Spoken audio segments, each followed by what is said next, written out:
White হাউসে সাবেক জিহাদি কমান্ডার মধ্যপ্রাচ্য নিয়ে নতুন বাজি। হোয়াইট হাউসে সাবেক জিহাদি কমান্ডার মধ্যপ্রাচ্য নিয়ে নতুন বাজি, এই শিরোনামে এই বিষয়টা নিয়েই আজকে আমাদের বিশেষ প্রতিবেদন। আন্তর্জাতিক গণমাধ্যম এবং সমাজ মাধ্যমের লেখা থেকে সংগ্রহের ভিত্তিতে তৈরি করা আজকের এই প্রতিবেদন উপস্থাপন করছি আমি জাকির হোসেন শেখ, প্রতিদিনের মতো। হোয়াইট হাউসে সাবেক জিহাদি কমান্ডার মধ্যপ্রাচ্য নিয়ে এটা তো নতুন বাজি। কয়েক মাস আগেও যা ছিল কল্পনাতীত ব্যাপার, সেই দৃশ্যই এখন বাস্তব। আমেরিকা সফর করা প্রথম কোনো সিরীয় নেতা হিসেবে দেশটার প্রেসিডেন্ট আহমেদ আল শারা হোয়াইট হাউসে ঢুকেছেন, হোয়াইট হাউসে উপস্থিত হয়েছেন। তাঁর এই যাত্রা এক চমকপ্রদ পরিবর্তনের ইঙ্গিত, চমকপ্রদ। আপনারা জানেন যে মাত্র এক বছর আগেও আল শারা ছিলেন এমন একজন বিদ্রোহী যার মাথার দাম আমেরিকাই ঘোষণা করেছিল $1 কোটি। আর এখন তিনিই বসে আছেন আমেরিকার প্রেসিডেন্ট ডোনাল্ড ট্রাম্পের সামনে। ভাবা যায় ঘৃণিত শত্রু নয়, বরং মধ্যপ্রাচ্যের ভাঙাচোরা রাজনীতিকে নতুনভাবে সাজানোর সম্ভাব্য সহযোগী হিসাবে তিনি ডোনাল্ড ট্রাম্পের সামনে উপস্থিত। কি পরিবর্তন! একজন জিহাদি কমান্ডার থেকে আল শারার রাষ্ট্রপ্রধানে, সিরিয়ার রাষ্ট্রপ্রধানে রূপান্তর সাম্প্রতিক সময়ের সবচেয়ে নাটকীয় রাজনৈতিক পালাবদলগুলোর একটা বলা যায়। এক সময় আবু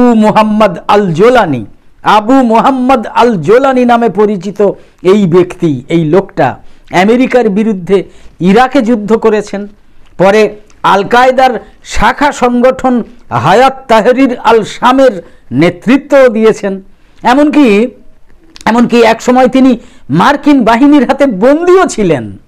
এই আল শারা 2013 সালে তালিকাভুক্ত ছিলেন বৈশ্বিক সন্ত্রাসী হিসাবে, অথচ 2024 সালের ডিসেম্বরে তাঁর বাহিনী মাত্র 11 দিনে বাশার আল আসাদের শাসনকে শেষ করে দিয়েছে। আল শারার এই পরিবর্তনের গতি ছিল একেবারে চোখ ধাঁধানো। গত বছর ওয়াশিংটন নিঃশব্দে তার উপর থেকে সন্ত্রাসী তকমাও তুলে নিয়েছে। এদিকে হোয়াইট হাউস সফরের ঠিক কয়েকদিন মাত্র আগে জাতিসংঘের নিরাপত্তা পরিষদ আল শারা এবং তার স্বরাষ্ট্রমন্ত্রীর ওপর থেকেও বাতিল করেছে নিষেধাজ্ঞা, রাষ্ট্রসংঘ বাতিল করেছে। ডোনাল্ড ট্রাম্পও স্বভাবসুলভভাবে বরণ করে নিয়েছেন এই সিরীয় নেতা আল শারাকে। ডোনাল্ড ট্রাম্পের ভাষায় আল শারা এখন নাকি কঠিন এক অঞ্চলের কঠিন এক মানুষ। তার দেশ পুনর্গঠনের প্রচেষ্টার প্রশংসাও করেছেন আমেরিকার প্রেসিডেন্ট ডোনাল্ড ট্রাম্প। মার্কিন প্রশাসন ইতিমধ্যে সিজার আইনের আওতায় আরোপিত নিষেধাজ্ঞা সাময়িকভাবে প্রত্যাহার করেছে। এখন কংগ্রেসে সেটা স্থায়ীভাবে বাতিলের উদ্যোগ নিচ্ছে, যা সিরিয়াকে পুনর্গঠনের জন্য শত শত কোটি ডলার বিনিয়োগের দরজা খুলে দিতে পারে। বিশ্বব্যাংকের হিসেবে সিরিয়ায় পুনর্গঠনের ব্যয় $200 বিলিয়ন বেশি হতে পারে। তাই আল শারার সফরের অর্থনৈতিক গুরুত্ব নিঃসন্দেহে বিশাল। আমেরিকা এবং ইসরায়েলের কাছে একটা বিষয় পরিষ্কার, সেটা হচ্ছে কি না, পশ্চিমা চাহিদার সিরিয়া মানে ইরান এবং তার প্রতিরোধ জোটের জন্য এক ভয়াবহ ধাক্কা।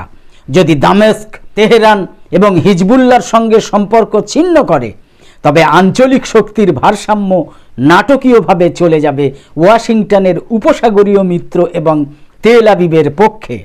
নেতানিয়াহু বিষয়টা একেবারে স্পষ্টই বলেছেন যে ইরান এবং হিজবুল্লাহর দুর্বলতাই সিরিয়ার সঙ্গে আলোচনাকে সম্ভব করে তুলেছে। তবে আল শারার ওয়াশিংটন সফরের সবচেয়ে তাৎপর্যপূর্ণ দিকটা হচ্ছে অর্থনৈতিক নয়, বরং তাৎপর্যপূর্ণ দিকটা হচ্ছে পুনর্মিলনের, বিশেষ করে ইসরায়েলের সঙ্গে পুনর্মিলনের। গোপন বৈঠকগুলোয় মার্কিন মধ্যস্থতাকারীরা চেষ্টা চালাচ্ছেন 1948 সাল থেকে এক প্রকার যুদ্ধাবস্থায় থাকা দামেস্ক এবং তেল আবিবের মধ্যে এমন একটা নিরাপত্তা চুক্তি করা যা আগে কখনোই করা যায়নি, আগে কখনোই ঘটেনি। এই চেষ্টার মূল লক্ষ্য হলো দুদেশের পারস্পরিক সীমান্তে একটা যৌথ নিরাপত্তা ব্যবস্থা গড়ে তোলা। বাশার আল আসাদ সরকারের পতনের পর থেকে ইসরায়েল নিরাপত্তা উদ্বেগের কারণ দেখিয়ে গোলান মালভূমির একটা নিরস্ত্রীকৃত অঞ্চলে সেনা মোতায়েন করেছে, অর্থাৎ যেখানে অস্ত্র সৈন্য থাকার কথা নয়, এই রকম একটা অঞ্চল যা আগে থেকে নির্ধারিত, সেরকম একটা অঞ্চলে ইসরায়েল সেনা মোতায়েন করেছে। দামেস্ক চায় সেই সেনাদের ফিরিয়ে নেওয়া হোক। এদিকে ইসরায়েলের দাবি সিরিয়ার দক্ষিণ পশ্চিমাঞ্চল নিরস্ত্রীকরণ করা হোক এবং সেখানে ইরানি প্রভাব পুরোপুরি শেষ করার নিশ্চয়তা দেয়া হোক। প্রাথমিকভাবে ইসরায়েলের সঙ্গে কূটনৈতিক সম্পর্ক পুরোপুরি স্বাভাবিকীকরণ নিয়ে আলোচনা করবে না সিরিয়া। যদিও ডোনাল্ড ট্রাম্প প্রশাসন সিরিয়াকে আব্রাহাম চুক্তিতে অন্তর্ভুক্ত করার বিষয়ে আগ্রহ দেখিয়েছে, তবে সেই আগ্রহকে আল সারা উড়িয়ে দিয়েছেন অবাস্তব বলে, খবরে প্রকাশ অবাস্তব বলে উড়িয়ে দিয়েছেন। এই জটিলতার মূল কারণও ধারণা করা যায় এবং সেটা হচ্ছে গোলান মালভূমি। কৌশলগতভাবে গুরুত্বপূর্ণ এই মালভূমি 1967 সালে সিরিয়ার কাছ থেকে দখল করে নিয়েছিল ইসরায়েল। 1981 সালে আনুষ্ঠানিকভাবে সংযুক্ত করে নিয়েছিল নিজেদের মানচিত্রে। আমেরিকা ছাড়া ইসরায়েলের এই পদক্ষেপের স্বীকৃতি কিন্তু কেউই দেয়নি। বিভিন্ন সূত্রে জানা গিয়েছে চলমান আলোচনায় সিরিয়া কিন্তু গোলান মালভূমি ফেরত চাওয়ার দাবি জোরালোভাবে তুলছে না, যে একেবারে গোলান মালভূমি আমাদের ফেরত দিতেই হবে, এরকম জোরালো দাবি কিন্তু তুলছে না। তাদের দাবি সীমিত রয়েছে শুধু ইসরায়েলের সম্প্রতি দখল করা বাফার জোনগুলো থেকে সেনা প্রত্যাহারের মধ্যে। কিছু প্রতিবেদনে অবশ্য বলা হচ্ছে দামেস্ক শান্তি চুক্তির পূর্বশর্ত হিসাবে অন্তত গোলানের 1/3 ফেরত চায়। আবার কেউ কেউ ধাপে ধাপে সেনা প্রত্যাহার বা লিজ চুক্তির মতো জটিল প্রস্তাবও দিয়েছেন। অন্যদিকে ইসরায়েলি কর্মকর্তারা স্পষ্ট করে জানিয়ে দিয়েছেন যে গোলানের ওপর ইসরায়েলের সার্বভৌমত্বের স্বীকৃতি না দিলে কোনো ধরনের চুক্তিই সম্ভব নয়। আল সারার সবচেয়ে গুরুত্বপূর্ণ আন্তর্জাতিক মিত্র তুরস্কের প্রেসিডেন্ট রিসেপ তাইয়েব এরদোগান বা রজব তাইয়েব এরদোগান, তিনিও সম্পূর্ণ কূটনৈতিক স্বাভাবিকীকরণের বিরোধিতা করছেন, কারণ এতে আবার আঙ্কারার আঞ্চলিক প্রভাব কমে গিয়ে ইসরায়েল এবং সৌদি আরবের প্রভাব বেড়ে যেতে পারে। এদিকে সিরিয়ার সাধারণ মানুষ কিন্তু বিষয়টা নিয়ে যথেষ্ট সন্দিহান। সিরিয়ার সাধারণ মানুষ দামেস্ক এবং আলেপ্পোর সামাজিক যোগাযোগ মাধ্যমে সমালোচনার একেবারে ঝড় উঠেছে। অনেকের অভিযোগ আল সারা আন্তর্জাতিক স্বীকৃতি পাওয়ার আশায় সিরিয়ার জমিই বিকিয়ে দিচ্ছেন। তো আমেরিকা এবং ইসরায়েলের কাছে একটা বিষয় পরিষ্কার এবং সেটা হচ্ছে পশ্চিমা চাহিদার সিরিয়া মানে ইরান এবং তার প্রতিরোধ জোটের জন্য এক ভয়াবহ ধাক্কা। ইরান এবং তার প্রতিরোধ জোটের জন্য এক ভয়াবহ ধাক্কা, যেটা বলেওছি এর আগে বললাম, যেটা যদি দামেস্ক তেহরান এবং হিজবুল্লাহর সঙ্গে সম্পর্ক ছিন্ন করে তবে আঞ্চলিক শক্তির ভারসাম্য নাটকীয়ভাবে চলে যাবে ওয়াশিংটনের উপসাগরীয় মিত্র এবং তেল আবিবের পক্ষে, তেল আবিবের দিকে। নেতানিয়াহু বিষয়টা একেবারে স্পষ্টই বলেছেন যে ইরান এবং হিজবুল্লাহর দুর্বলতাই সিরিয়ার সঙ্গে আলোচনাকে সম্ভব করে তুলেছে। মূল প্রশ্ন হচ্ছে আল সারার হাতে কি যথেষ্ট রাজনৈতিক পুঁজি আছে নিজের প্রতিশ্রুতিগুলো বাস্তবায়ন করার জন্য? তিনি তো এখনো একটা বিভক্ত দেশের শাসক, তার নিরাপত্তা বাহিনীর আনুগত্য তো প্রশ্নবিদ্ধ, তার নিজের জোটের মধ্যেই তুরস্ক সমর্থিত গোষ্ঠীগুলোর বিরোধিতা রয়েছে। একসময় জিহাদি কমান্ডার হিসাবে তার অতীত তাকে আসাদকে উৎখাত করার সক্ষমতা দিয়েছে বটে, কিন্তু রাষ্ট্র পরিচালনার জন্য প্রয়োজন তো ভিন্ন দক্ষতা, সেটা কি আল সারার আছে? বাজির মঞ্চে এক জিহাদি আল সারার হোয়াইট হাউস সফর সেজন্যই খুব ঝুঁকিপূর্ণ একটা বাজি। এই বাজির অংশীদার আরও অনেকে।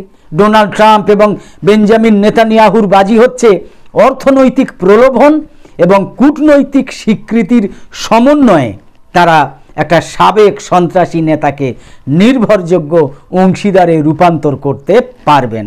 অন্যদিকে সদ্য ক্ষমতায় আসা সিরীয় প্রেসিডেন্ট বাজি ধরেছেন যে তিনি আন্তর্জাতিক স্বীকৃতি এবং পুনর্গঠনের অর্থায়ন পেতে পারেন, সেটা নিজের দেশের জনগণকে সম্পূর্ণভাবে দূরে সরিয়ে না দিয়েই কিংবা সিরিয়ার দীর্ঘমেয়াদী ভূখণ্ডগত দাবি বিসর্জন না দিয়েই তিনি এই অর্থায়নটা পেতে পারেন, তাঁর এইটা মনে হয়েছে। আল সারা হয়তো মনে করছেন যুদ্ধ বিধ্বস্ত এক জাতির জন্য তিনি বাস্তববাদী পথই নিচ্ছেন, এটাই হয়তো তার মনে হয়েছে। কিন্তু সিরিয়ার যে জনগণ এত ত্যাগ স্বীকার করেছে তাদের কাছে এই বাস্তববাদী আসলে আত্মসমর্পণের মতো। তারা কিন্তু এটাকে বাস্তববাদী নয়, এটাকে বরং সিরিয়ার আত্মসমর্পণের মতো মনে করছেন। অতএব সামনের মাসগুলোই নির্ধারণ করবে যে আল সারা স্বীকৃতি অর্জন করতে পারবেন কিনা, আত্মসমর্পণ ছাড়া পুনর্গঠন এগিয়ে নিতে পারবেন কিনা, স্বাধীনতা হারানো ছাড়া এবং বৈধতা অর্জন করতে পারেন বিশ্বাসঘাতকতা ছাড়া, এটা তারা পারবেন কিনা। আপাতত আহমেদ আল সারা দাঁড়িয়ে আছেন এক বিশাল কূটনৈতিক পরীক্ষার কেন্দ্রে, যেটা হয়তো অস্থির এক অঞ্চলকে স্থিতিশীল করবে কিংবা নতুন করে আগুন জ্বালিয়ে দেবে এমন এক ভূমিতে যা ইতিমধ্যেই সহ্য করেছে অগণিত যন্ত্রণা, অগণিত বিস্ফোরণ, অগণিত যুদ্ধ। একদম শেষে বলি, আমাদের এই ভিডিওর বিষয়বস্তু ভালো লেগে থাকলে ইউটিউবে নোটিফিকেশান পেতে সাবস্ক্রাইব করে পাশের বেল আইকন অন করে রাখুন, আর ফেসবুকে ফলো করে আমাদের আরও নতুন নতুন ভিডিও বানাতে এবং লাইভ সম্প্রচারে উৎসাহিত করতে লাইক, কমেন্ট এবং বেশি বেশি শেয়ার করে সঙ্গে থাকুন। আর মন্দ লেগে থাকলে অবশ্যই সঠিক তথ্য উপাত্ত সহকারে গঠনমূলক বক্তব্য পেশ করে আমাদের বক্তব্য খণ্ডন করার চেষ্টা করুন বা আমাদের বক্তব্য সংশোধন করে দেওয়ার চেষ্টা করুন। আমরা মাথা পেতে সেসব গ্রহণ করে প্রতিবেদন, খবর ইত্যাদি সংশোধন করে নেব। কিন্তু এর বিপরীতে গিয়ে অন্ধভক্তের মতো অশ্লীল ভাষায় সাম্প্রদায়িক বিদ্বেষ ছড়ানোর চেষ্টা করলে কোনো মতেই আমরা সেটা বরদাস্ত করব না। তো আপাতত শেষ করছি। কামনা করি সকলে সবসময় খুব ভালো এবং সুস্থ থাকুন, সাবধানে থাকুন। ধন্যবাদ।